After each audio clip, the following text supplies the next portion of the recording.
the next step in our evolution. More powerful, more beautiful. I think I should call him Adam. Nothing but wit to save the world. Save the world. Adam. Wit saves the world. Assemble.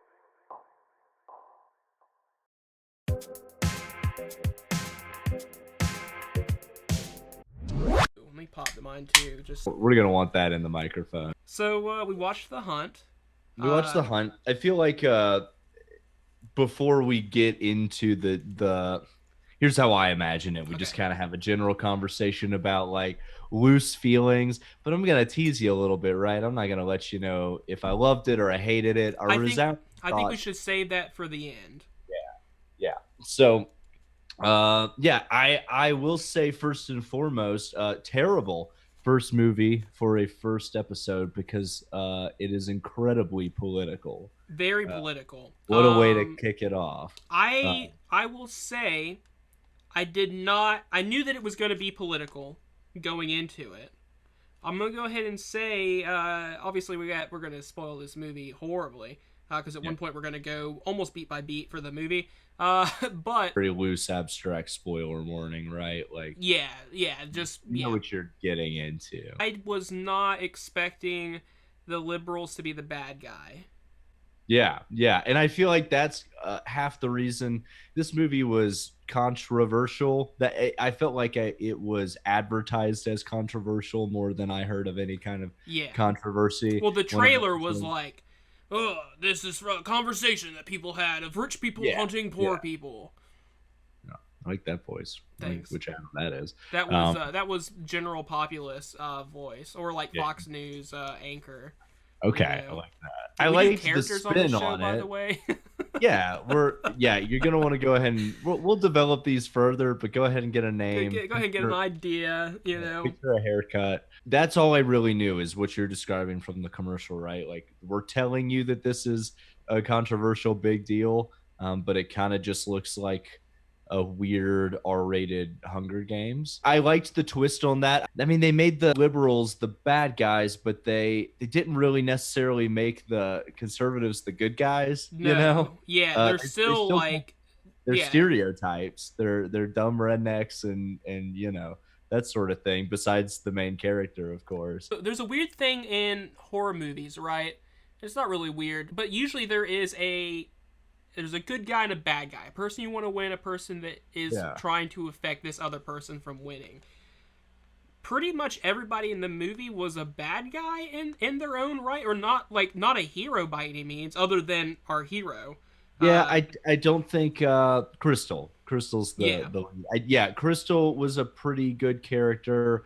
Don seemed fine until that questionable. We'll get to Don later. Yeah, I was gonna say everyone kind of sucked. Let's go ahead and hit this chronologically though, because I got some facts to start off with.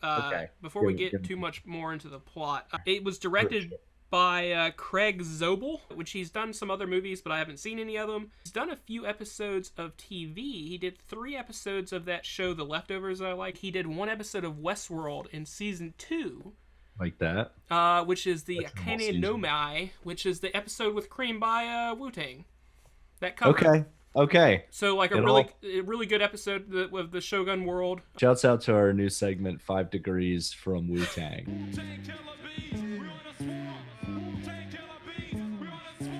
Yeah, 5 Degrees from Wu-Tang. I like that. You know, obviously it's based on 1924, The Most Dangerous Game, where we're just out here hunting people. 1932, they did the movie adaptation of it. Again, heavy Hunger Game vibes, at least in the beginning. And a big part of it is, I remember in one of the trailers, they have there was I guess it was in 2016, a professor did a lecture note on this, but I remember it was more of a Facebook viral post about rich people hunting poor people, and that it was actually happening today. And I remember one of the trailers. You heard that? Yeah, one of the trailers actually have that in there, and I looked it up because I couldn't remember exactly where it was from. But I remember hearing about that. But I thought it was Republicans hunting liberals was what it was. But it was mainly just rich people hunting poor people. It didn't matter who was who. Yeah, I guess I didn't know that there was like a like a Snopes article linked to this. This feels very Purge-esque, which of course. Ironically, another Blumhouse movie. This was produced by Blumhouse, Jason Blum, from obviously Paranormal Activities, The Purge, The Invisible Man. Just recently, that one also came out. Another movie that had a very short-lived theatrical release before moving over to home release. Yeah, Big Virus 19. Yeah. Have we talked about Damon Lindelof yet? I was just about to say, he is the other producer. The guy, And obviously, writer. famously from Lost, and he did Star Trek Into Darkness. And then the Leftovers, and Watchmen. Yeah, he did Watchmen. God, I love that was so good. Some pretty big names Big behind names, the movie. bigger than I thought, which kind of is a good segue into the start of the movie, because there's like a little bit of a, I don't know if twist feels like a dramatic word, but I feel like the movie does a really good job playing with just the expectation of, these are actors I've seen before, so they're gonna live, because our protagonist doesn't really show up. Well, we see. So I guess it starts off, we're on a plane, got a nice private jet. We've got Dennis Reynolds from It's Always Sunny. Is on, yeah. Caviar and champagne bit that pays off in the end. We have a guy that runs out very drugged and has no idea where he's at, and he gets killed on the plane by these rich people. We find out there's a entire cargo area of passed out, drugged out people. Yeah, they try and do that thing where they want you to think that the guy is trying to help him, and then he's gonna kill him. It's pretty obvious that we're looking at the bad guys. Yeah, they paint him. Yeah, because Dennis Reynolds is Dennis Reynolds. Glenn Howard. Dennis Reynolds is being an asshole, and God, he is so typecast. I love him. I love him. He does such a good job of just being that character. He just seemed like he was playing Dennis Reynolds, which was all I really wanted out of him. Next thing you know, we're on an island. We see Emma Roberts. Yoga pants. From American Horror Story. But yeah, we see her. She's got a gag, and she woke up kind of in the middle of nowhere in a jungle, it looks like, right? Kind of foresty. Yeah, that gag looks like it sucks. Oh, yeah. We see who eventually becomes our main character. It looks like she's doing some sort of compass in the lake with some hair and a leaf. Yeah, I was confused there at the beginning, like, genre-wise. That lady in the water felt like a strange horror occult tease that they never paid off. Yeah, it seemed really spooky. And I completely, they did a good job where I completely forgot about her until we find out that she is our main character later on. Yeah. Which we go through a weird thing, as you kind of hinted a little earlier. We have like 4 main characters before we meet our actual main character. Yeah, they to me seem to be gearing Emma Roberts up, Yoga Pants, excuse me, gearing Yoga Pants up to be our protagonist. There's some guy she meets, pretty early on, and they've got kind of romantic vibes. They're teasing something there. They have like a crate that is dropped in the middle of this this area, this clearing that they all of our characters find themselves in. This is really the only moment in the film that has those Hunger Game vibes, but it looks like a scene straight out of it. There's we have that moment where it's like, do we work together? Are we fighting each other? We don't really know. They almost tease you a little bit as soon as they show the guns and everyone starts noticing their guns. Everyone starts running to get a gun. Right. Like you almost expect them to start fighting each other, and some shit breaks out before that can happen. Yeah. And so as soon as they open that crate with all the guns, we get our pig, which was the movie poster. All the movie posters had the pig on the front. Pig walks out. We all have guns. We decide, hey, what do we need to do to work together? We start getting shot at. We find out very quickly Emma Roberts is not our main character because she has her head blown off. Yeah, I died at that point. Pretty brutal. You don't really see it coming. You don't see it coming, and without getting too into my final opinion on this movie, I was very caught off guard and had a great time with that. Yeah. This movie definitely, at least at the beginning, was flipping a lot of expectations. We have the crazy high heel eye stab, and that should have been the like, hey, this movie's popping off. But then it kind of like, we now are meeting our characters like, oh, that's just like a cold open intro. But things start happening quickly, and all of a sudden, all hell breaks loose, and the guy that kind of helped her runs off accidentally, or he tries to help this girl that fell in a pit. And we don't know until we get there. Well, it's a spike pit, and she is hurting. She's got one through her stomach and one through her leg, and I think one through her arm. She does not look like she should be communicating as well as she seems to be. So he ends up helping her out of the pit. They take about 3 steps, and we realize that our helpful guy, who we think is our second main character, he is stepping on a landmine. Boom, blows up. They eventually follow. I don't know his name in show. I have him at Isaac Barinholtz. Yeah, I have him in quotes, not Pete Holmes. He looks a lot like Pete Holmes, but he's not.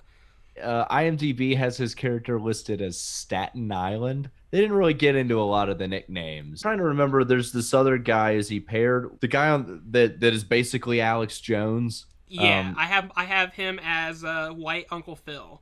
White Uncle Phil. Like that. I saw that everyone had nicknames, and instead of committing the nicknames, I came up with my own nicknames as a bit. And I think that it works. I'm into it. Type of comedy that we're here for. There's a couple people that follow not Pete Holmes out of the woods. We've got 4 people working together, and we got to climb a fence, and one guy does not climb the fence. He gets shot with like 3 crossbows, and then they throw a grenade at him to finish him off, which it doesn't go off, and so they have to throw a second grenade because they forgot to pull the pin, apparently. You can never quite tell with some horror movies whether or not it's a comedy thing or it's a bad writing thing. Yeah. This felt very much like this is a comedy. Blumhouse is notorious for having good movies and funny movies. And the funny movies are sometimes good, sometimes bad. So like I said, they did The Invisible Man, very serious. There are a couple of like funny moments, but it's more so like this situation is funny, not so much this is a joke and punchline, you know? Right. But then we have our like Happy Death Days and Happy Death Day to You.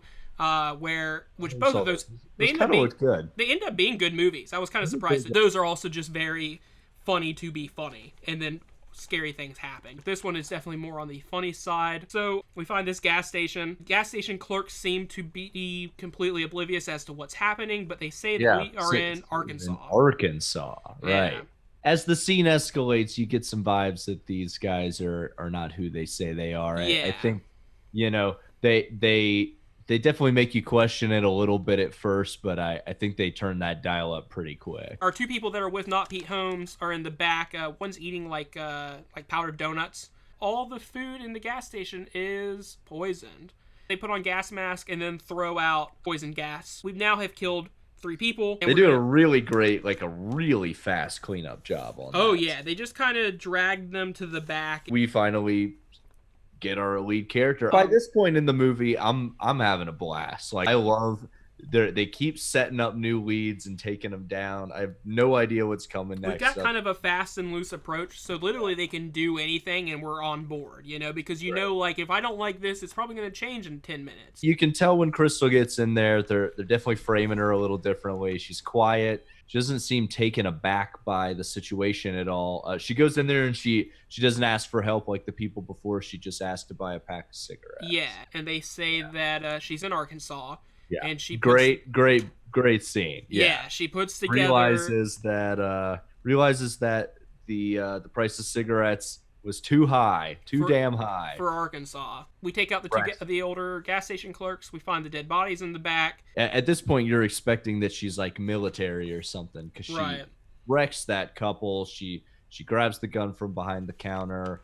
The rich folk are sending like a drone out to scope the spot out, but she's like out there listening on their radio, hiding in the woods. I feel like maybe it should also be said at this point we have been getting scenes interspersed between the main plot here of the rich folk, seeing their moves in action, and there is a character named Athena that keeps getting teased, but they're doing a very intentional job of not showing her face to us. Eventually, they show us the face of Athena later down this movie. It is, of course, Hilary Swank. Hilary Swank, yep.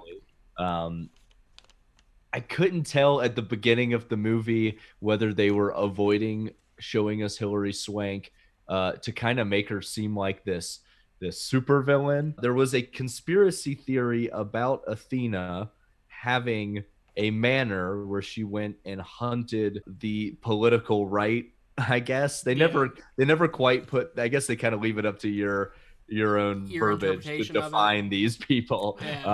Yeah. But that there was a conspiracy around that, and that conspiracy, she joked about it in like a text message with her friends. Yeah. The conspiracy is now validated in the news. They're all her and her friends are all losing their jobs. We're going to punish the people who spread this rumor by making it true. We hop a train. Obviously, you can't have a political movie without having an immigration joke. Our Alex Jones character here seems to think that that all of these immigrants are crisis actors. Yeah. Which again, like we talked about how the left wingers are the bad guys. Like they're clearly not framing the right wingers incredibly nice anyway. They still hit all of those negative stereotypes pretty well. For sure. Made sure to get them both. Yeah. He believes that these immigrants hiding on a train are crisis actors. Planted illegals, which of course is immediately framed as like this goddamn idiot. Like he's going to ruin everything. Yeah. Of course, we find out like 5 minutes later that one of them is the guy. Yeah. So that scene was pretty funny. Pretty hilarious. I think the guy's name was Gary. Is our white Uncle Phil, and he was like, that sounds right. He's like, here's the thing, Gary. Like, you really need to be careful because calm down, deep breaths, man. He's like, I've been in this group of illegals for months now. Like, I've been fitting it just for this one moment. Like, let me handle this because we get stopped. Our train gets stopped by the cops. Yeah, by the military. Very much validating that we are no longer in the United States, as if that wasn't, clear already. At this point in the movie, I don't know about you, I was still questioning to what degree this was staged. Yeah, it seemed hard to do the whole military as a plant, but yeah, it seemed like a lot, but we don't really know the fictional resources of these, of Athena Stone. Which then leads into that crazy grenade in the pants. Gary unpins a grenade, puts it in this guy's pants, and you just see this guy rifling around in his pants for like 20 seconds. A comical amount of time. Yeah, a while for sure. That grenade was in his pants way too long. They dragged that scene out way too long. He could have gotten that grenade out of his pants. He was having a rough time. Maybe it was one of those things where it's like the grenade's on the outside of the underwear and he's in the underwear, you know. Yeah, I don't know how you don't find that. They capture all of the would-be immigrants. That includes our girl Crystal, and then we get to meet Dawn. We get Dawn. I love Dawn. Dawn's a pretty great character. Salt of the earth, that Dawn. We do find out completely confirmed that we are in Croatia.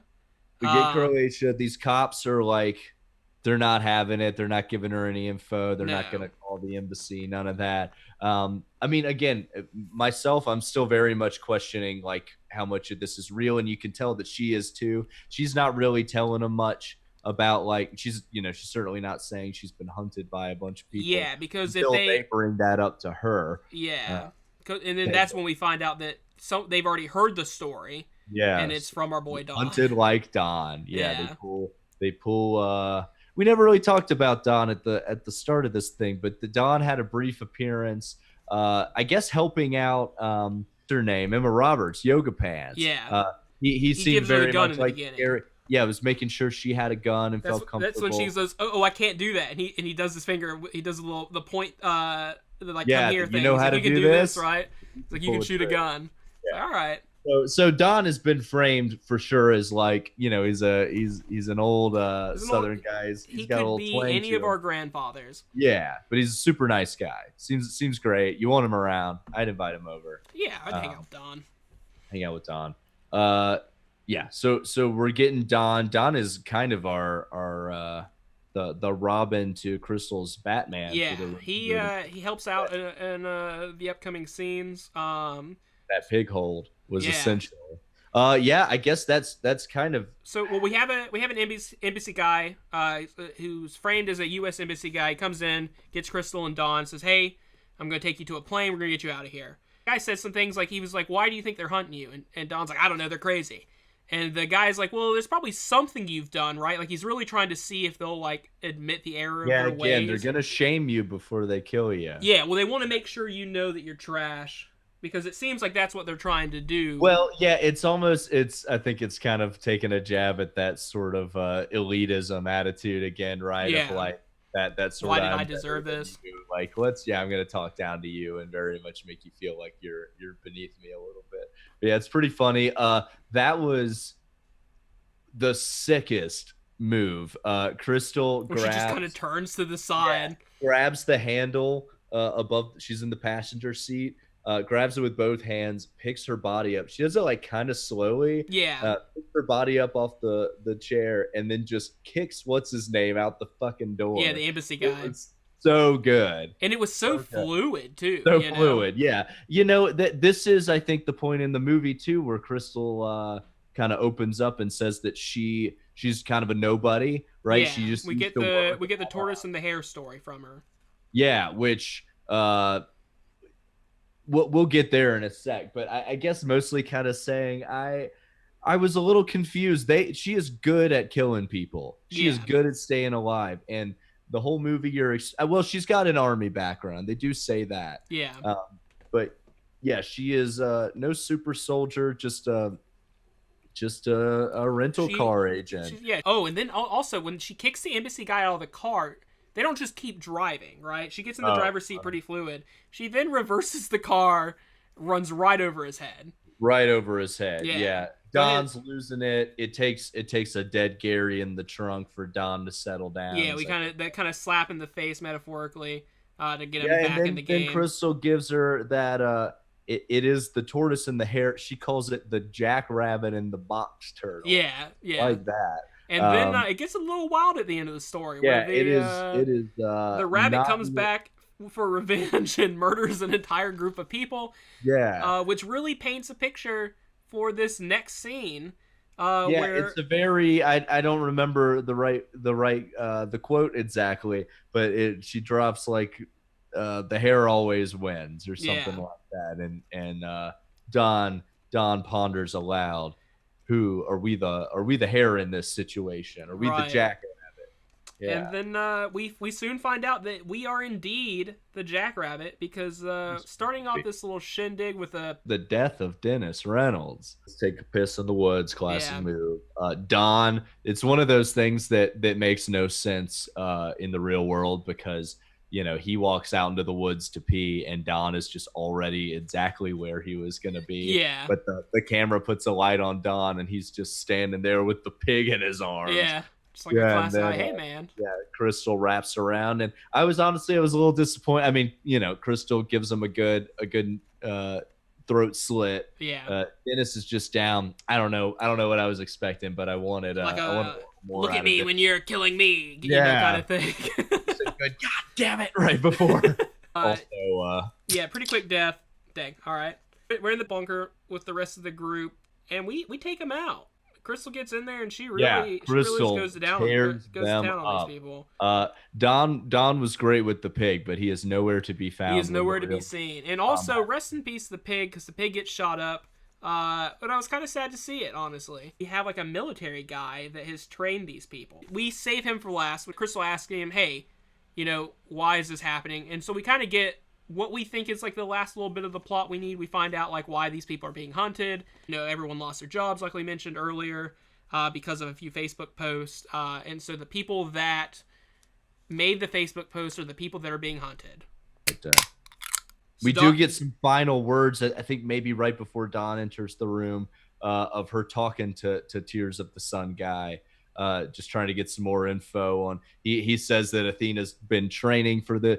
Yeah, I did love that. He goes, you'll never beat her. She's been training for 8 months, so she's unbeatable. Then they get some cracklies on the radio. Enter Athena, and she's calling out for Dawn.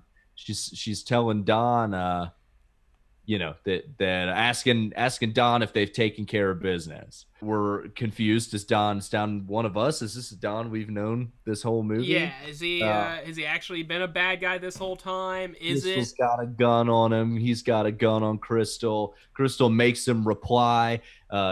She's like, dude, you can drop the accent. Like, you don't need to be Don anymore. We get it. The big thing is, all he had to do was put down the gun, right? I know in a situation I don't know why like Don didn't put down the gun. He obviously didn't shoot first. If there's a situation where you're working with somebody to get something done, someone is trying to frame you for being a bad guy, the only way to get out of it is by saying, hey, here's a gesture of good fate. I'm obviously not the bad guy. Hindsight's 2020 here, and man. So we gotta kill Dawn. You're in that heat of the moment. I know. This badass murderous. You just saw this chick run over a man's head. Also, know though that she's not the bad guy because Crystal's obviously the only friends you got right now. Don. Obviously, she's killed all these other people. Yeah. Don does not handle the situation well. Don raises his gun to defend himself. Yeah. And is quickly put down by Crystal. Yeah. See you later. And we never really get a true resolution on whether or not Don was a good guy or a faker. Athena's gonna tease Crystal about it later. Yeah. But we never get a confirmation. I gotta know. What do you think?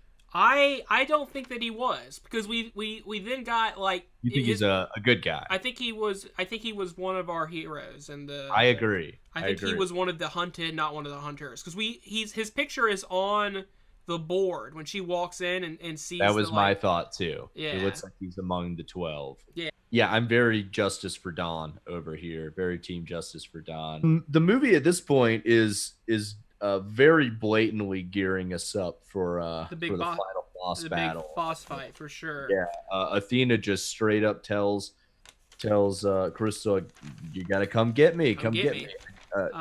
Crystal has already at this point decided that she is pretty invested in this. Yeah, earlier when they said that she was a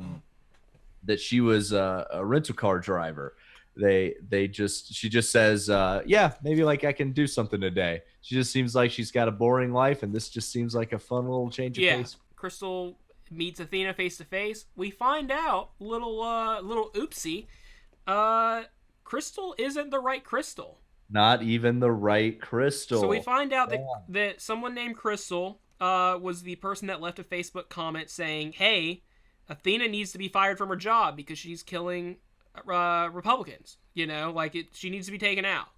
And so Athena then picks this as enemy number one. So it's kind of ironic because Crystal could have died way earlier on, Sure. Had it been the other Crystal. Had it been the correct Crystal. Yeah, come to find out, another girl in Mississippi, same name. Crystal knows her, gets her mail all the time. They kind of chicken or egg it. It's pretty obvious that this is the first time that they've actually had the hunt.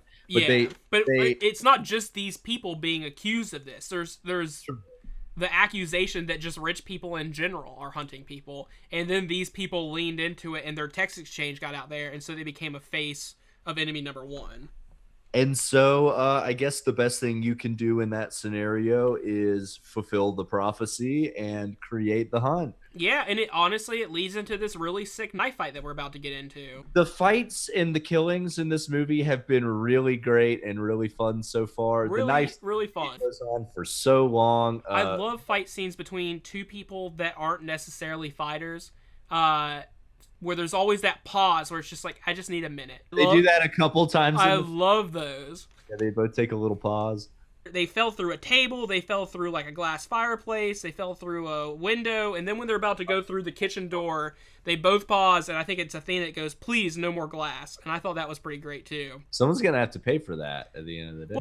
Both of these women are doing good work. They're both taking pretty heavy hits. Oh, we're beat up at this point. Yeah, by the time they start winding things down, they're both in pretty rough shape. Yeah. It's kind of that classic, like, we're both bleeding out. Who's gonna have the courage to live through this thing? And that's in the very final scene of the fight between the two of them. They're both bleeding out, kind of laying down beside each other, and Athena just kind of asks her, like, are you really not the right Crystal? Crystal does confirm kind of final words there that she is the incorrect Crystal. Yeah. And I believe Hilary Swank's final word is whoopsie. Whoops. So we get a little montage. Crystal, she dresses up, finds a nice little black dress. Use the hair or the jackrabbit. They're very much, they quickly tease that, like, all right, Hilary Swank bled out. Oh yeah, we see the rabbit. Yeah. Is our main character gonna bleed out too? And weirdly sees a jackrabbit in the kitchen, kind of referencing back the story she told. And it is kind of funny because it's like the only real time in the movie, despite how crazy the plot is, where you're like, that's a little fantastical, but like she looks at it with the same face you are from the audience. Yeah. She's got this look on her face like what the did that really just happen? Yeah. But yeah, quick montage, put on a sexy dress from Athena's closet. Yep. Pops that bottle of champagne, eats her sandwich. Then we work our way back to the plane where the movie started off on. Everything began. And she says, please take me home. She just wants to go home. Yep. And you know, at the beginning of the movie, our rich asshole characters were being mean to the staff of the plane. Yep. She's like, come have some champagne with me. She asked the flight attendant the same thing Dennis Reynolds asked her at the beginning of the movie. He said, have you ever had caviar? And she says, well, here, have it with me. I also thought, what if the caviar is poisoned? That's also a good way of having the flight attendant eat it first and then see. That's kind of, it played into that, but I expected the flight attendant to be like, oh, no, I won't eat this. But the flight attendant's like, no, I'll do it. That's good headcanon, though. At least that she still wasn't sure if everything. Yeah, which I guess Crystal didn't know about the poison food, but as the audience, I was like, if Crystal goes out like this because of poison food, I will riot. I won't leave my house. I will be upset in my room for the next 5 minutes. That would have been a kind of classic bad horror movie ending for her to get away and to get on the plane and just die real quick. But I suppose Crystal makes it to the end. We potentially could get the hunt too at some point. Part of me was thinking that maybe she would, like, she kind of talked about her life not really going anywhere back home and kind of living in somewhat of an imposter syndrome. It kind of like played to. Sure. When I saw her grab the bottle of champagne, eat the sandwich, put on the dress, she had the dog, Athena's dog that we kind of see, and she ends up taking with her on the plane. I half expected her to stay in Croatia and just live at that house now. That seemed like it could have been the move. I really appreciated her saving the dog. Yeah, the house was seemed off the radar. They kind of said that no one knows that she's there. So that could have just been her house today, like you probably find someone to fix a couple of windows, you could get rid of the body yourself. You've done way worse than that. You're probably good to go, but no, she goes back home to Mississippi. Her character the whole movie was pretty just apathetic. She just seemed, this is today. It very much was a means to an end. Yeah, this kind of sucks, but I got to get through it. And that's her movie. That's her movie, Saddam. What did you think of it? I enjoyed the movie. I was pleasantly surprised, I will say. I don't know that I would have ever watched this movie had we not decided to watch this movie for a podcast, but I'm glad that I did. Yeah, I'd say the same. I cannot have imagined, I don't know, in a year when this is on Netflix and you just got something to watch, I maybe found my way to it eventually. That's kind of the irony behind this movie's entire life cycle, is it does feel like a movie that I wouldn't necessarily have rushed to the theater to see, but I'd watch at home with like a night by myself or with like a girl that just kind of have a movie on in the background kind of thing. Sure. And that the fact that it had its home release and kind of has to live, it basically rushed into its role that it would have had. It feels like a plane movie, that you would have watched on the plane, just kind of that. It had pretty low expectations going into it, which probably helped me out a bit. I liked that it was it was political without actually being political. I didn't feel it was really trying to say anything to me. It was just kind of using politics. It very much was it felt like they were trying to take a stance, but at the same time, they played it smart, and it was very blanket statement for pretty much everything it did. So any political party couldn't necessarily be upset. Even our and you can't see me, but my finger quote scumbag Republicans that were hunting, they don't come off as being that bad of people. No, they all obviously, just like people. Yeah. yeah. So justice for Don, man. Justice for Don. Didn't deserve it. Anything else you want to add for? Should we be drinking Corona exclusively? Enter theme music now. The next step in our evolution. More powerful, more beautiful. I think I should call him Adam. Nothing but wit to save the world. Save the world. Adam. Wit